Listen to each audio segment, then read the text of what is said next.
Hello, savvy entrepreneur. It's Tash Corbin here, and welcome to another episode of the Heart-Centered Business Podcast. This is episode number 355, which means you can find all the relevant links and show notes for today's episode over at tashcorbin.com/355. And you're going to want to write that one down because we've got a very practical, very powerful podcast episode for you today. I'm going to tell you how to accelerate your list growth. So get your mailing list growing faster.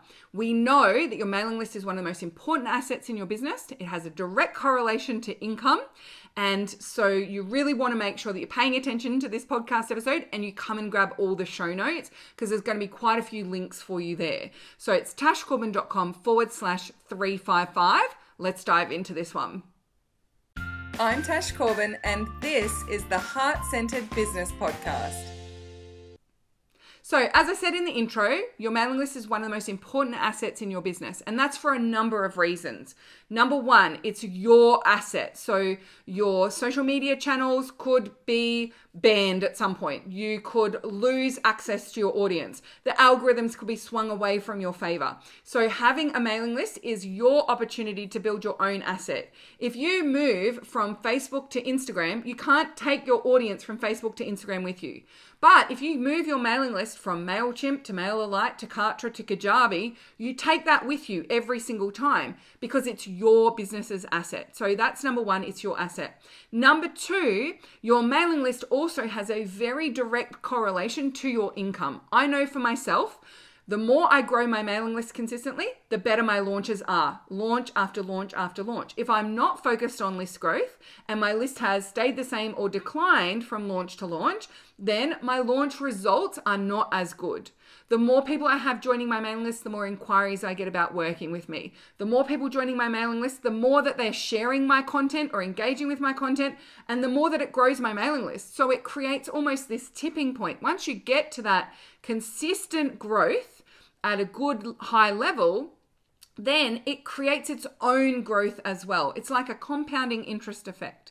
So in growing your mailing list is really critical to your business survival long term, but also to growing your income as well. So growing your mailing list is really, really critical. However, for a lot of people, they've got to a certain level of list growth and they feel like that's it. Like that's their stagnated level of list growth. That's as many people that they can get joining their list each month. But I would argue that we can absolutely scale that up and we can accelerate that. And not everything has to be in paid strategies. So what I've got is 5 strategies for you to really grow your mailing list and really accelerate that. Tip number 1 is that you want to make sure you've addressed all 4 stages of list growth and all 4 levels. Now, if you don't know what I'm talking about there, that means you probably haven't done my Grow Your Audience free training. And I'm going to link to that in the show notes of today's episode. In a nutshell, the Grow Your Audience training walks you through the different stages of business and what the appropriate list growth strategies are for each stage. There are 4 stages that you go through, and those stages stack one on top of the other. So if you nail stage 1, but then when you move to stage 2, you stop doing what we do in stage 1, you're actually missing out on some of the warmest, hottest leads onto your mailing list, and you will shrink the organic growth that you can achieve at stage 2. So what I would recommend, if you have done the training but you need a refresher or you've not done it before, go to the show notes at tashcorbin.com/355 and I'll have a link to the Grow Your Audience training there in the show notes so that you can make sure that you have got that part of your process nailed and that you have got all 4 stages stacking on top of each other. So that is tip number 1. Tip number 2 is to get very specific and nail your niche. Now, again, I have a free training on how you can do that, and we'll link over to that in the show notes. But for so many people, they get so resistant to niching. Niche is who you focus on when you are marketing your products and services. It is not everyone who could be helped by your services. It's not everyone you'd say yes to if they said, hey, could you help me too? Every single person that you'd say yes to is not a niche. Yes, you can say yes to anyone. You are in the driver's seat of your business. But when it comes to your marketing and particularly growing your list, the less niche you are, then the slower your list growth will be because your messaging will be more vague. Your lead magnets will be more vague. The things that you use the content that you create to get people towards a lead magnet will be more vague. The more vague something is, the less we believe it will actually support and help us to achieve our goals. Therefore, the less likely we are to engage with that. So if you've found yourself in a bit of niche resistance, or you've been niching based on a topic or a modality rather than based on who you are focused on speaking to, then I would recommend that you go and do my Nail Your Niche training and that you really get that niche nailed down. Because if you stay unniched, that is going to slow down list growth. It has a direct correlation to the speed with which you can attract and convert people onto your mailing list. So if this is something that you know is a priority for you, it may be time to step out of niche resistance. And even if it's just for the next 90 days, focus all of your marketing efforts, your messaging, and your list growth on one specific part of your niche just for 90 days and see the difference that it will make. Now, this is something that I have a lot of feedback from people from my audience on, where they've said, I was really in that resistance and I really struggled with it, but I took your advice and I just experimented for a few months and my messaging was so much easier. My offers sold much more effectively. My list grew so much faster that I've decided to stick with a niche. And it is so powerful to see that transformation for people. So I want you to really focus down on one specific niche. And that leads me into tip number 3, and that is for your content and in particular your lead magnet, i.e. the thing that gets people onto your list, be far more specific and far more niche with it. So even if you've selected a nice and specific niche, I want you to go into a sub niche when you create a new lead magnet or freebie. This will help you to ensure that the lead magnet is specific, it's tangible, and it helps people to achieve something. So be really specific on what is the outcome that people achieve when they sign up for that lead magnet. So for example, I've just given you 2 examples of mine, Grow Your Audience and Nail Your Niche. Now those lead magnets, they are for list growth, but they are created with very specific sub niches in mind. So people who are early in their business growth, who are early in their startup journey, especially with getting people from online channels, will be very focused on how to grow their audience. It's one of the most common questions that I get asked in this space is, how do I grow my audience? They want to grow their audience on socials. They want to grow their mailing list. They want to grow the number of eyes that are seeing their offers. And so I've got a lead magnet that's specifically focused on those people who are in that phase. I really need to grow my audience. One of the things that people recognize a little further along in their journey is that their messaging is not niched enough, that their content is not niched enough. And so for those people who've had that light bulb, actually, it's time for me to really narrow down and nail my niche.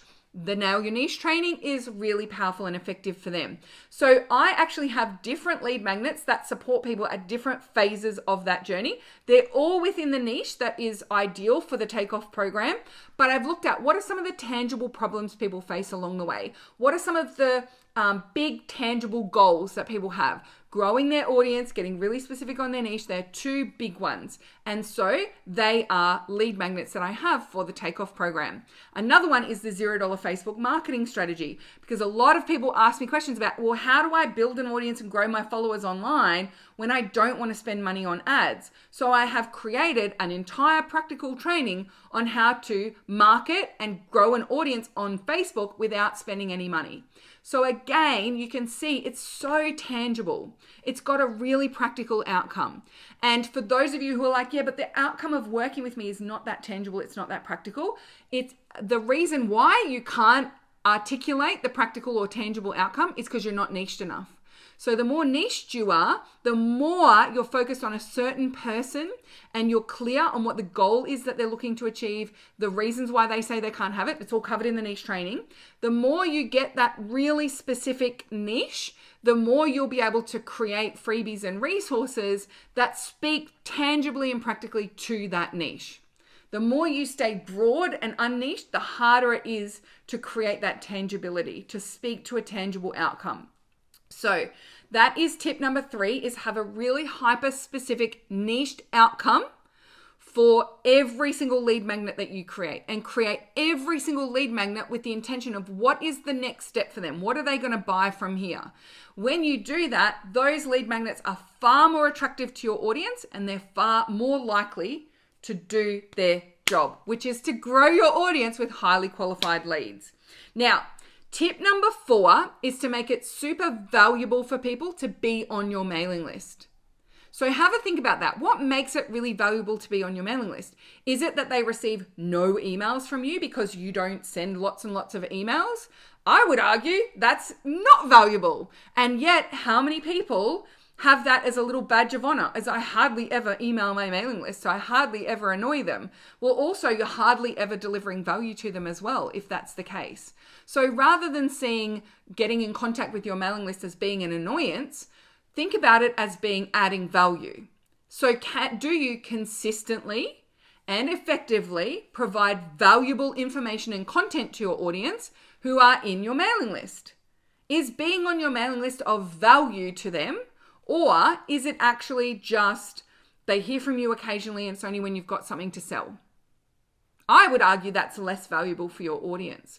Now, the reason why I created this entire podcast episode is based on that tip number 4. And what happened was someone recently asked a question on their Facebook page and said, whose mailing list do you love being on? Whose emails do you open consistently? And someone tagged me and said, I love getting Tash Corbin's emails. And then there were several comments underneath saying, oh, I love Tash's emails. But there were a couple of people who were like, oh, I'll need to check her out. And then people were having a conversation about me in the comments of someone else's post. People are so keen to open my emails that when they're asked whose emails do you open consistently, it was me that they tagged. It was me that they thought of. Now, that's because I consistently email my list, and I email my list with lots and lots of really valuable content. Not an overwhelming number of emails. I'm very thoughtful and mindful of my sending habits. But if you're on my mailing list, I digest, or I'm a content creation machine. So being on my mailing list is a way to get the digest, the summary of the most valuable content that I've created. That's the keeping up to date with Tash without having to chase her around the internet. So it's really valuable to be on my list because you know you're going to get the most valuable content. It's really valuable to be on my list because you're going to be the first to know about any new free trainings or free events that I'm running, or any limited space offers that I have to share with you as well. It's valuable to be on my list because I will remind you about deadlines or things that are closing or prices that are going up. It's valuable to be on my list because you get that very tangible, practical advice for growing your business consistently. So there's a lot of reasons why it's really valuable to be on my mailing list. So think about that for your audience as well. Is it a valuable thing for them to be on your mailing list?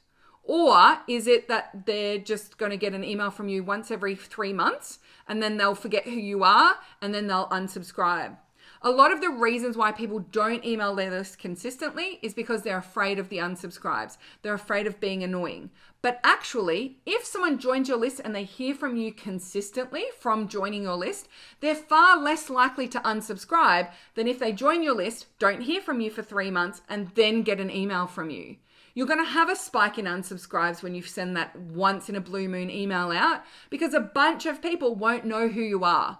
They won't be invested in staying on that list, in staying around, in hearing more from you, because it's just this once in a blue moon thing. So they're less likely to know who you are. They're less likely to feel like this is valuable for them to stay on your list. They're more likely to unsubscribe. You'll actually get more unsubscribes if you send an email out once every 6 weeks than you would if you sent 6 emails out over the course of 6 weeks, because that's that consistency of value. So that is tip number 4. Now, tip number 5 is to invest in list growth. Now, there are a multiple number of ways that you can invest in list growth, but I would argue that ultimately we don't want to be putting time in to get list growth out. We want to be putting money in to get list growth out. Your time is one of the most valuable, precious assets. You can't magically create more time. Yes, we can be, time benders and all that kind of stuff, but you can absolutely create more and more and more money in your business. And if you can reinvest some of that money into more list growth, then it's going to create that automatic cycle, that automatic scaling up and it's that list growth on autopilot, and it's going to free up a lot of your precious time. Now, there are a range of ways that you can invest in list growth. One is to invest in good SEO and making sure that you have that search engine optimization nailed, so that when people Google topics and questions and things that you can help with, the first thing that they find is your website, your lead magnets. So SEO and making sure your website is optimized is an investment in list growth. Now, there's only so much you can do in terms of relying on other people to passive attraction, waiting for them to start Googling, but it is a great place to start. The other way that you can do it is to proactively get into people's social media feeds. So meta ads that go onto Facebook and Instagram are generally my primary focal point, but you can also, if your primary social media channel is LinkedIn, you could do LinkedIn ads, Pinterest ads, you can do Google ads, all sorts of ads. The reason why I love meta ads in particular is because that's where I'm engaging with my audience the most. That's where I am creating a relationship. And for me, my organic strategies on Facebook are supporting my ad cost being reduced in Facebook ads. So I primarily focus on Facebook ads because Facebook is my primary social media channel. If Instagram is your primary channel, I would focus on Instagram ads, but you can push to both channels with your ads. So there's lots and lots of different strategies. What I would be recommending is for accelerating your list growth, setting yourself the goal of getting to the point where you can invest in list growth, because it's creating this amazing snowball, this ripple effect where you're really spiraling up. And you can, if you're investing a portion of your income into list growth, you can be increasing that amount over time and really starting to accelerate the rate at which people are joining your mailing list. And that creates more income, which creates more investment in list growth, which creates more income, which creates more investment in list growth. So it really is a beautiful virtuous cycle, and it's a powerful way to accelerate your list growth. All right, so that brings me to the end of today's episode. As you can see, really powerful, really practical and tangible strategies, and something I want you to focus on for the next few weeks, really getting yourself to the point where list growth is nailed. If I could go back to the early stages of my business and fix one thing, it would be growing my mailing list and emailing them consistently, because I resisted for a very long time, and that meant I had to work around the fact I wasn't growing my list effectively and put far much more time into being on social media, way more time into high connection strategies, way more time into making up for the fact that I didn't have a consistently growing list. And I know that if I could go back in time and get that list growth on autopilot nailed in 2013, 2014, that my list would be multitudes of what it is now, and therefore my income would be as well. So don't wait until your 10th year of business like me to really get this nailed. I mean, I really focused down probably 2016. I started to take it seriously.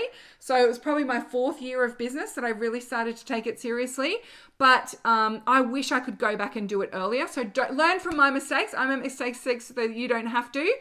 Get that list growth stuff prioritized, because it really will set you up, and future you will be so grateful that you did it sooner rather than later. If you've got any questions about list growth, about this episode, feel free to slide on into my DMs on Facebook or Instagram, and make sure that you come and check out those show notes, because I'm going to have links to not only these free resources, Grow Your Audience and Nail Your Niche, but also, if you've got follow-up questions, I've done podcast episodes before about other parts of list growth. So I've got podcast episodes on how to get people to open your emails. I've got podcast episodes on how to create great lead magnets, all sorts of things. So I'll link to a few of those at the end of the show notes as well, so that you can continue to improve your understanding and knowledge on how to grow and nail list stuff, mailing list stuff, and making sure you're maximizing the results you get from that as well. Thank you so much for joining me for this episode of the Heart Centered Business Podcast. Until next time, I cannot wait to see you shine. Bye for now. Would you like more tips, tools, and resources to help you grow your heart-centered business? Head to tashcorbin.com today.